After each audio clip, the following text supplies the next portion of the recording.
प्राकृतिक रूप से जो प्राणी होठों से पानी पीते हैं वो शाकाहारी है, एवं जो जीभ से पानी पीते हैं वो मांसाहारी है। तो फिर मनुष्य किस श्रेणी में आता है? हम सब जानते हैं कि मनुष्य प्राणी भी होठों से पानी पीते हैं। इसका मतलब यह हुआ कि प्रकृति ने हम मानव को शाकाहारी ही बनाया है। लेकिन यह सवाल उठता है कि समाज में आजकल मांसाहार का प्रचलन इतना क्यों बढ़ता जा रहा है, जबकि प्रकृति ने हम मानव को शाकाहारी बनाया है। मनुष्य एक सामाजिक प्राणी है और उसके मन पर समाज का विशेष प्रभाव पड़ता है। रहन सहन, खान पान आदि पर आधुनिक समाज का काफी प्रभाव देखा गया है। अलग अलग देश में वेशभूषा, भाषा एवं खान पान अलग अलग होता है। सांस्कृतिक आदान प्रदान के लिए रहन सहन, वेशभूषा, भाषा अपनाने में कोई हर्ज नहीं, लेकिन खाने पीने के बारे में सतर्क रहने की काफी आवश्यकता है। कहा गया है कि साज श्रृंगार पर रुचि, खान पान स्वरुचि। अर्थात बेशक आप साज श्रृंगार दूसरों की पसंद नापसंद से करें, लेकिन खाने पीने के मामले में अपने ही ख्याल हो, अपने ही विचार हो और अपनी ही पसंद हो तो बहुत अच्छा रहता है।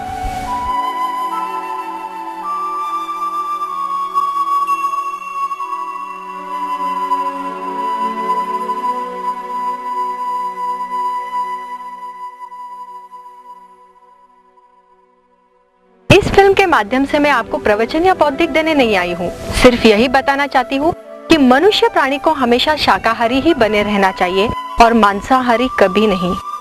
वैसे शरीर और पेट आपका है, मर्जी आपकी कि शाकाहारी बने या मांसाहारी।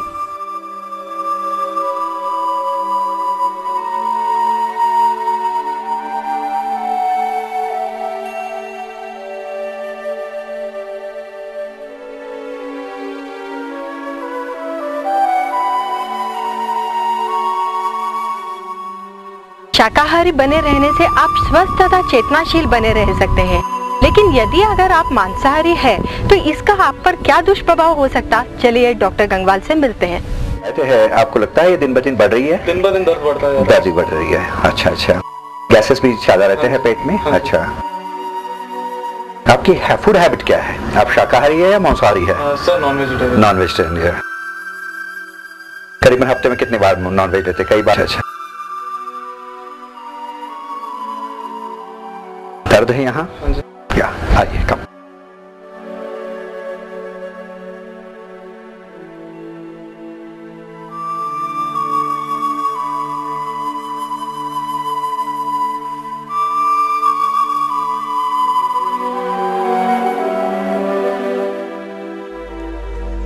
डॉक्टर गंगवाल बहुमुखी प्रतिभा के धनी हैं। अपने छात्र जीवन में वे काफी मेधावी रहे।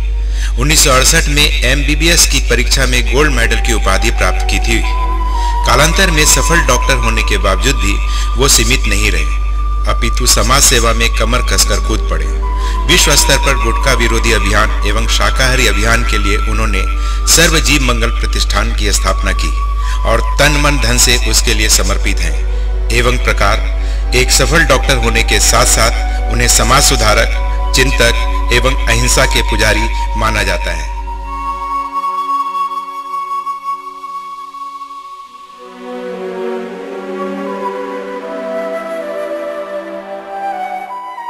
देखिए मिस्टर गुप्ता, कि आपकी ये जो पेट की शिकायत है इसका डायरेक्ट संबंध आपकी फूड हैबिट से है। आप जो मांसाहार लेते हैं उसकी वजह से ये पेट की शिकायतें दिन ब दिन आपकी बढ़ रही है।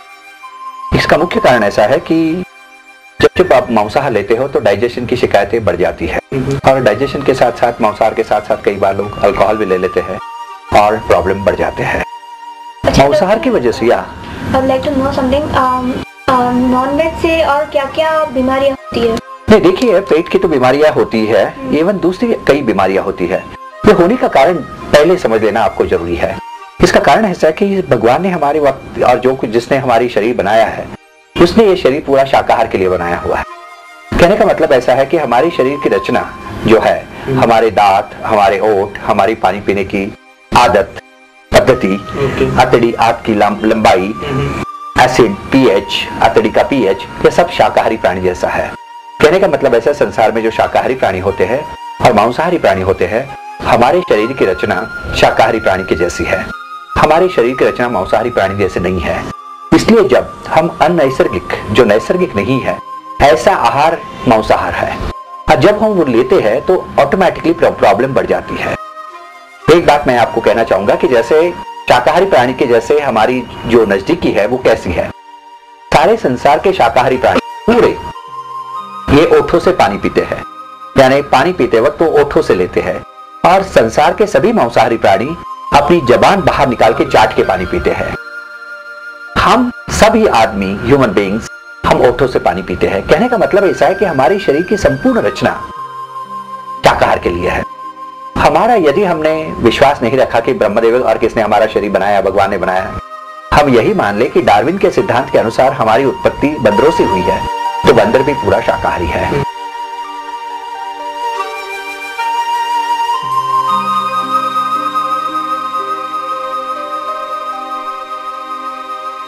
एक बार यह सवाल पूछा जाता है, क्या आहार का हमारे मन के ऊपर परिणाम होता है? मैं डॉक्टर के नाते कहूंगा, हाँ, आहार से हमारे मन के ऊपर बहुत गहरा असर होता है। हम हरदम मानते हैं, हजारों सालों से हमारे ऋषि मुनियों ने कहा है कि जैसे खावे अन्न वैसा होगा मन, जैसे पीवे पानी वैसी होगी वाणी। भगवत गीता के अंदर भी सात्विक आहार, राजस आहार और तामस आहार के बारे में कई बातें कही गई है। आज का हमारा आधुनिक विज्ञान भी कहता है कि जैसे तुम्हारा आहार होगा वैसे ही तुम्हारा मन होगा, वैसे ही आपकी भावनाएं होगी, वैसे ही आपकी बिहेवियर होगी। इसीलिए आज यह माना गया है कि मांसाहार यह तामस भोजन है, और तामस भोजन की वजह से हमारी तामसी प्रवृत्तियां बढ़ जाती है। आपको मालूम होगा, पिछले कई दिनों में बोस्टन यूनिवर्सिटी के कई आहार तज्ञों ने यह निष्कर्ष दिया था कि इस्लामी जगत के अंदर हिंसाचार ज्यादा होने का कारण केवल मांसाहार ही है, और मांसाहार यदि बदला जाए, उनको शाकाहार के ओर प्रति ले गए, तो उनकी हिंसक प्रवृत्तियां कम हो सकती है। कहने का मतलब ऐसा है कि हमारी प्रवृत्तियों पे कंट्रोल करता है हमारे ब्रेन के न्यूरोट्रांसमीटर्स, और हमारे ब्रेन के न्यूरोट्रांसमीटर हिंसक हो या अहिंसक हो, यह हमारा आहार तय करता है। इसीलिए मैं हरदम कहता हूं कि मांसाहार यह तामस भोजन है, उसके वजह से आपकी तामसी प्रवृत्तियां बढ़ जाएगी। शाकाहार, शुद्ध शाकाहार सात्विक भोजन है, और सात्विक भोजन से सात्विक प्रवृत्तियां ही हमारी बढ़ जाएगी। छांदोग्य उपनिषद के अंदर कहा गया है, आहार शुद्धो सत्व शुद्धि, सत्व शुद्धि ध्रुवा स्मृति, स्मृति लाभे सर्वग्रंथिना मोक्ष प्रदाह। कहने का मतलब ऐसा है, मोक्ष मार्ग चलने के पहले आहार शुद्ध होना बहुत बहुत जरूरी है। इसीलिए शुद्ध अहिंसक शाकाहार लेना ही बहुत महत्वपूर्ण बन जाता है। मांस का भक्षण करने वालों के लिए पशु पक्षियों का वध करना जरूरी है। जब भी हम किसी पशु पक्षी का वध करते हैं तो आपको पता है कि क्या होता है? कोई भी प्राणी अपनी इच्छा से मरना या वध करवाना नहीं चाहता है। क्या हम और आप अपनी इच्छा से वध करवाना पसंद करेंगे? जब भी किसी प्राणी की हम हत्या करते हैं तो उस प्राणी में भय, मृत्यु, पीड़ा, चिंता, क्रोध सब एक साथ ही घटित होती है। परिणाम स्वरूप उसका सारा शरीर जहर से भरने लगता है, क्योंकि भय के कारण ग्रंथियां पूरे शरीर में जहर छोड़ देती है। और फिर यदि हम उस जहर युक्त मांस का हम और आप सेवन करते हैं तो हमें अनेकानेक बीमारियां घेरती है।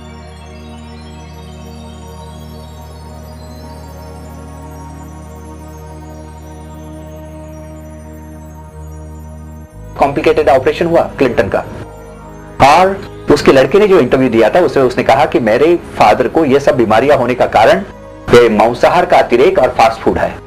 कहने का मतलब ऐसा है कि ये कैंसर की बीमारियां, हृदय रोग की बीमारियां मांसाहार से बड़ी मात्रा में हो रही है, बड़ी मात्रा में हो रही है।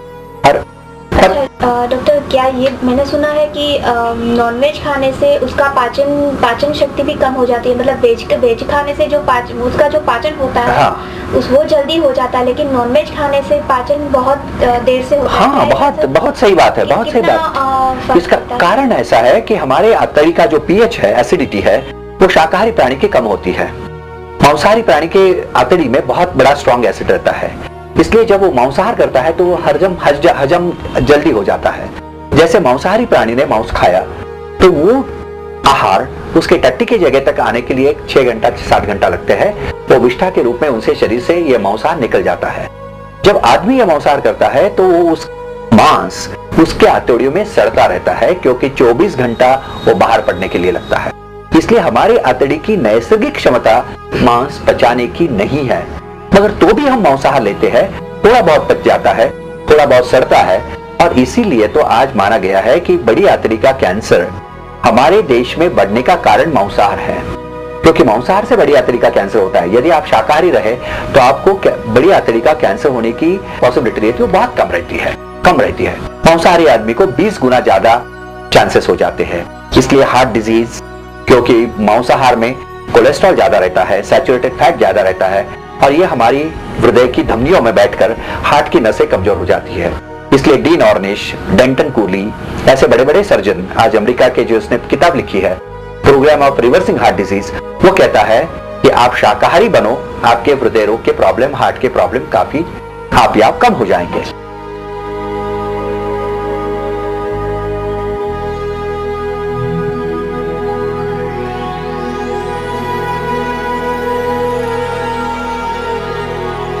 कैलिफोर्निया का जिसने किताब लिखी है the program of reversing heart disease, ये सभी रेकमेंड करते हैं शुद्ध शाकाहार।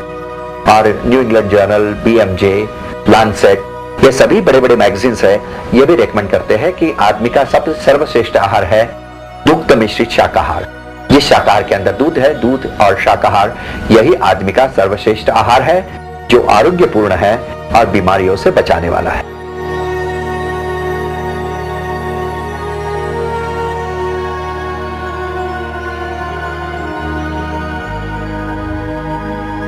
पर्यावरण का विध्वंस इसलिए हो रहा है कि जानवरों की संख्या दिन ब दिन कम हो रही है।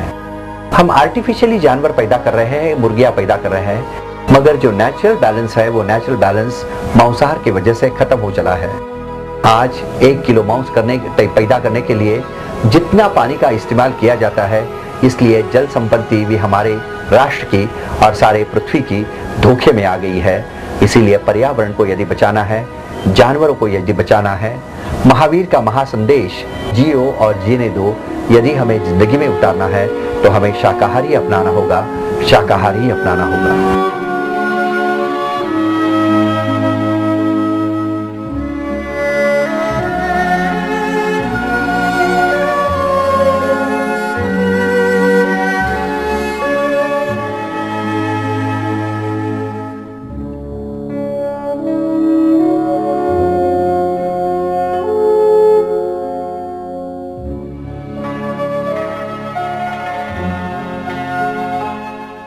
आपको मालूम होगा मांसाहार ये खर्चीला आहार है, शाकाहार सस्ता आहार है।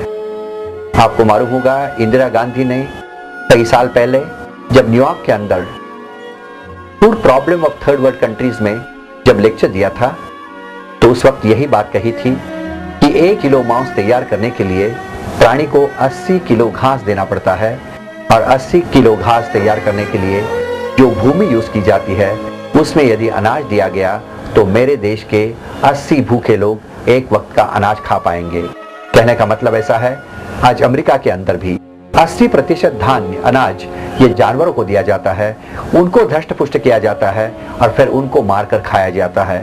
यह सब सेकंड हैंड पॉलिसी है, यह रुकाना बहुत बहुत जरूरी है। इसके वजह से, यह सेकंड हैंड पॉलिसी के वजह से हमारी अर्थव्यवस्था भी आज धोखे में आ गई है। इसीलिए शाकाहारी होना यानी कम खर्चे वाली अर्थव्यवस्था का पुरस्कार होता है। आज मैं कहूंगा कि सारे संसार के अंदर आज जो भूखमरी से हजारों लोग जो मर रहे हैं, उनकी समस्या यह मांसाहारी लोगों ने बढ़ा दी है। इसीलिए मैं कहूंगा कि सस्ता शाकाहार अर्थव्यवस्था के दृष्टिकोण से भी सर्वश्रेष्ठ आहार माना गया है। यदि शाकाहारी आदमी को 1 यूनिट भूमि लगती है पृथ्वी की जीने के लिए, तो मांसाहारी आदमी को यह भूमि 1.5 गुना ज्यादा लगती है। इसीलिए यह भूमि का एक्सप्लॉयटेशन मांसाहारी आदमी ज्यादा करता है शाकाहारी आदमी के कंपैरिजन में।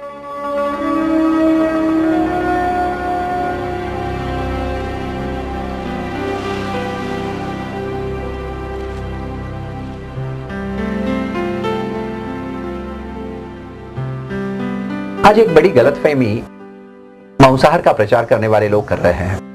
वो कहते हैं अंडा शाकाहारी है, मगर अंडा शाकाहारी नहीं है। ये जो अंडे का प्रचार करने वाली अर्थव्यवस्था है, उसके जरिए ये लोगों को कहा गया है संडे हो या मंडे रोज खाओ अंडे, मगर सच तो यह है संडे हो या मंडे कभी ना खाओ अंडे, क्योंकि अंडे के अंदर ऐसे कोई भी ज्यादा गुण नहीं है जो शाकाहारी भोजन से बढ़कर हो सकते हैं। अंडे के अंदर सिर्फ 13% प्रोटीन होते हैं, और जो हमारा रोज का अनाज है, जो शाकाहारी भोजन है, जिसके अंदर गेहूं है, ज्वारी है, बाजरा है, यदि हम खाते दाल के साथ तो हमें प्रोटीन की मात्रा सफिशिएंटली मिल जाती है। और आपको कहने में मुझे अच्छा लगेगा कि सोयाबीन के अंदर तो 45% प्रोटीन होते हैं। इसलिए प्रोटीन के लिए अंडा खाओ, ये गलतफहमी है।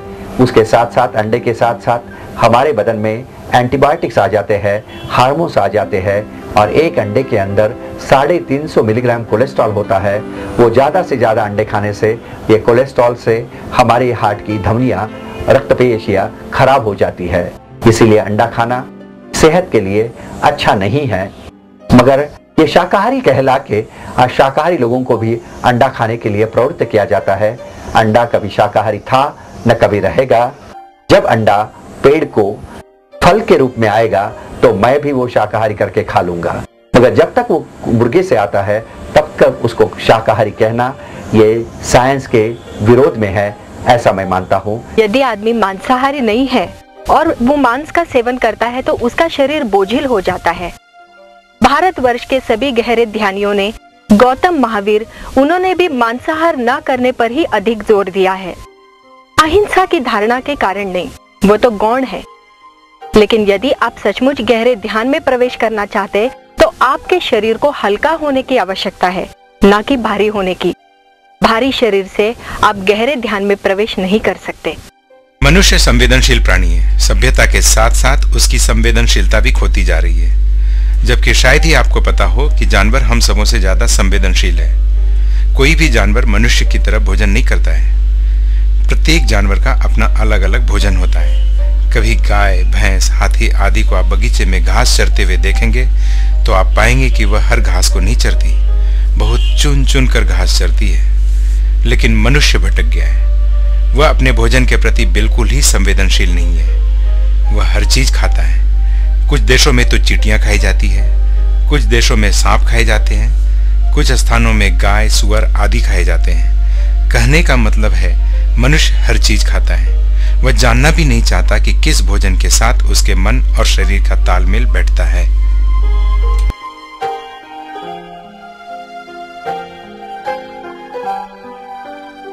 आहार में एक छोटा सा हिस्सा है भोजन। उसका विचार हम सबको करना ही चाहिए। अपने भोजन के लिए किसी को कष्ट तथा दुख देना उचित नहीं है, बस इतना ही विचार काफी है। जब हमें भोजन किसी को दुख दिए या कष्ट दिए प्राप्त हो सकता है, तो फिर क्या उचित है किसी पशु का वध करना? जब फल, सब्जियां और अनाज हम सबके लिए पौष्टिक है, तो फिर क्या जरूरत है किसी पशु का वध करने की? आपके हृदय में दया है या नहीं? दया है या नहीं? दया है या नहीं? मेरे प्यारे विद्यार्थियों, क्या आपको मालूम है कि किस तरह से आपको घर में गोश्त स्वादिष्ट बनकर मिलता है? आप तो उंगलियां चाटकर खाना खाते हैं, लेकिन कभी आपने इस बात का विचार किया है कि किस तरह से आपको यह स्वादिष्ट गोश्त मिलता है? कसाई घरों में बकरियों को एक टांग से घसीटकर लाया जाता है। वे बेजुबान बकरियां चिल्ला चिल्ला कर अपने आप को छुड़ाना चाहती हैं, लेकिन कमजोर बकरी मनुष्य के ताकतवर हाथों से अपने आप को बचा नहीं सकती। डर के मारे बकरियों का मूत्र और गंध बहना शुरू कर जाता है। उस समय का दृश्य आपको देखना चाहिए कि किस तरह से कसाई अपना बड़ा चाकू लेकर बैठा रहता है और एक एक करके बड़ी बेरहमी से बकरियों का कत्लाम करता जाता है। उस समय असंख्य बकरियों का खून उसके चेहरे पर, उसके कपड़ों पर गिर जाता है। कितना भयानक दृश्य उस समय का होता है। पूछा गया कि मांस न खाने का विश्व शांति से क्या संबंध है। ये दोनों बातें एक दूसरे से काफी अलग हैं। यह बात सच है कि मांस न खाना और विश्व शांति रखना देखने में एक दूसरे से काफी अलग है, पर वास्तव में ऐसा नहीं है। जब तक हम अपना पेट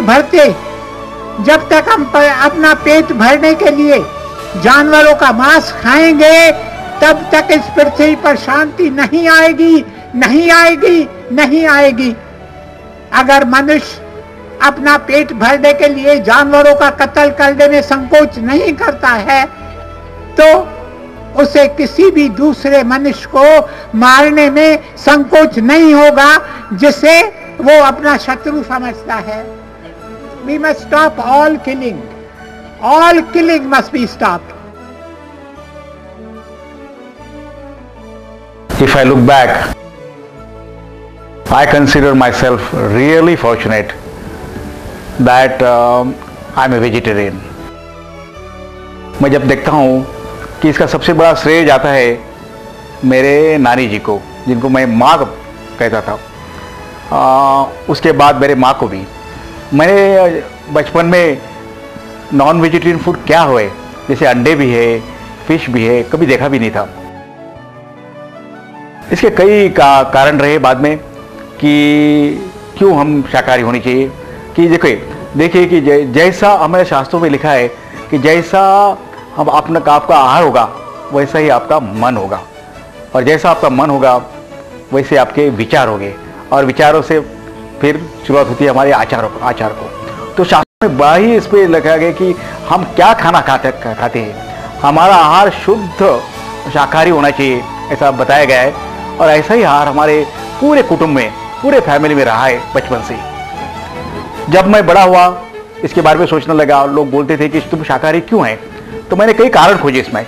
इसके साइंटिफिक रीजन है, इसके मेडिकल रीजन है, इसके एनवायरमेंटल रीजन है, इसके इकोनॉमिक रीजन है, और सबसे महत्व का है इसके सांस्कृतिक रीजन है। हमें जो उच्चत ऐसी संस्कृति तैयार करनी है, हमारे विचार उच्च होने चाहिए, तब हमें हमारा आहार पहले बदलना होगा।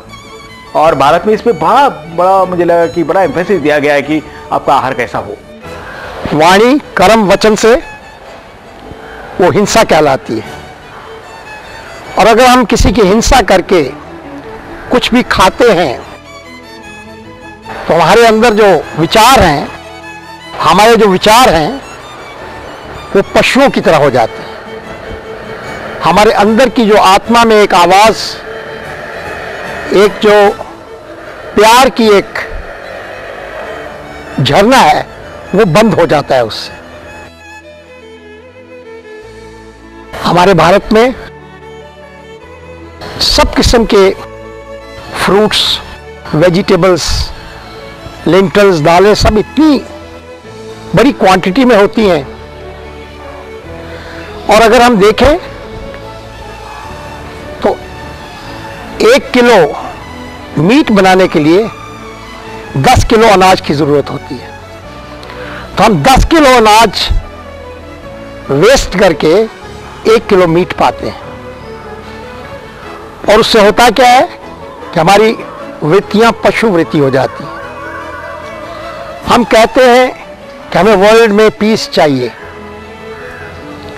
वर्ल्ड पीस कैसे हो सकता है अगर आप एक हाथ में हैमबर्गर मुंह में डालकर दूसरी तरफ आप वर्ल्ड पीस का नारा लगाते हो, तो ये कभी पॉसिबल नहीं है। हमारे श्री प्रभुपाद जी कहते थे, वो तो एक स्टेप और आगे जाते हैं, वो कहते हैं कि खाना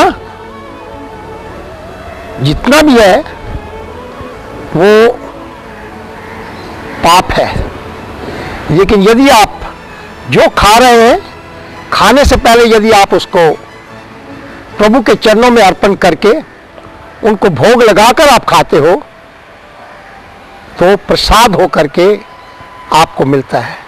अब आप भगवान को कैसे हिंसक चीजों का भोग लगाओगे?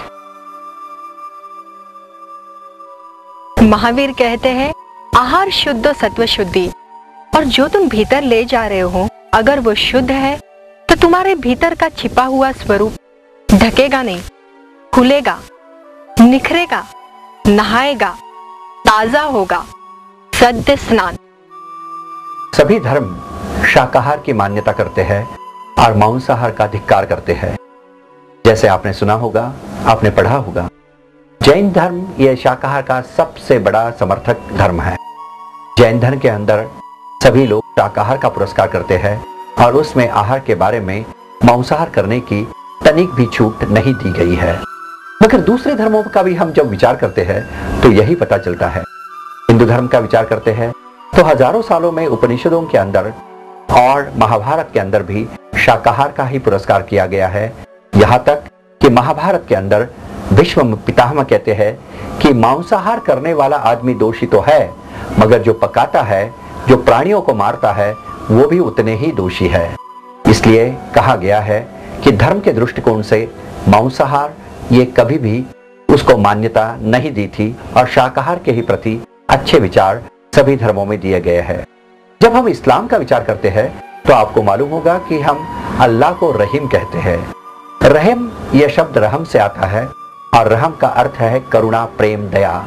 जो करुणा, प्रेम, दया का सागर है उसे हम रहीम कहते हैं।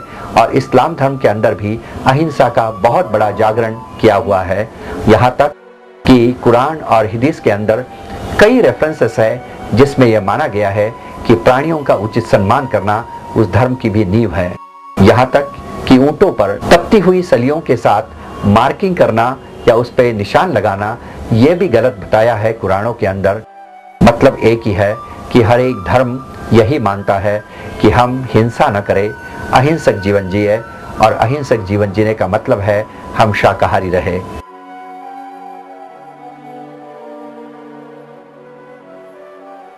कई लोग मुझे सवाल पूछते हैं कि शाकाहारी वनस्पति भी सजीव है, फिर वो खाने में आपको दिक्कत क्यों नहीं? आप प्राणियों को खाने का विरोध क्यों करते हैं? वनस्पति और प्राणी इसकी तुलना करना गलत है। वनस्पति एकेंद्रीय जीव है, प्राणी ये पंचेंद्रीय जीव है। जब प्राणी की हिंसा होती है तो चिल्लाता है, खून के फव्वारे उड़ते हैं, इमोशनल डिस्टर्बेंस होता है। वनस्पति के साथ ऐसा कभी नहीं होता। दूसरी एक महत्वपूर्ण बात आपने ध्यान रखनी होगी कि हमें अपनी जिंदगी जीने के लिए थोड़ी बहुत हिंसा तो करनी पड़ती है, पर एकेंद्रीय जीव की हिंसा करना डेफिनेटली बेहतर होगा पंचेंद्रीय जीव की हिंसा करने के बजाय। दूसरी बात भी ध्यान रखना जरूरी है, कोई एक पेड़ की एक टहनी हम काट देते हैं तो वहां दूसरी टहनी आ जाती है, मगर मुर्गे की या कोई बकरी की एक टांग हम काट देते हैं तो वहां दूसरी टांग नहीं आती है। कहने का मतलब ऐसा है कि प्राणी और वनस्पति इसकी तुलना हम करना गलत है। प्रकृति कितनी सहज और स्वाभाविक है, जैसे कि उगता हुआ सूरज, उड़ते हुए पंछी, झरता हुआ झरना, चिड़ियों की कलरब और खिलता हुआ कमल, सब कुछ स्वाभाविक है। अगर भगवान ने हम इंसान को, हम मानव को शाकाहारी ही बनाया है तो क्यों ना हम शाकाहारी ही बने रहे, जो सहज है, सुंदर है और स्वाभाविक है।